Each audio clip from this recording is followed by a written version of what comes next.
رسول اللہ صلی اللہ علیہ وسلم نے فرمایا ترکت فیکم امرین لن تضلوا ما تمسکتم بہما کتاب اللہ و سنت نبی. میں دنیا سے جا رہا ہوں، تمہارے لیے دو چیزیں چھوڑ کے جا رہا ہوں، اور میں گارنٹی دیتا ہوں کہ تم کبھی گمراہ نہیں ہوگے جب تک تم ان دو چیزوں کو پکڑے رکھو گے، ایک رب کا قرآن اور ایک میں محمد صلی اللہ علیہ وسلم کا فرمان. اور یہ بات عرض کی گئی تھی کہ دونوں نازل شدہ ہے، قرآن بھی اللہ کی طرف سے آیا، اس کا بیان حدیث سنت بھی اللہ کی طرف سے آئی. اللہ تعالیٰ نے ارشاد فرمایا اتبعوا ما انزل الیکم من ربکم ولا تتبعوا من دونہ اولیاء قلیلا ما تذکرون. پیچھے لگو اس چیز کے جو تمہاری طرف تمہارے رب کی طرف سے اتارا گیا، اور اللہ تعالیٰ کے علاوہ دوسرے لوگوں کی باتوں کے پیچھے نہ لگو.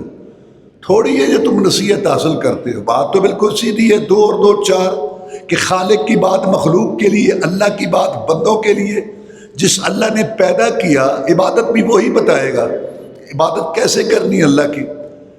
تو اللہ تبارک و تعالیٰ کی بات مانو جو اس نے اتاری. اس نے دو چیزیں اتاری، ایک قرآن اتارا، ایک اس کا بیان اتارا.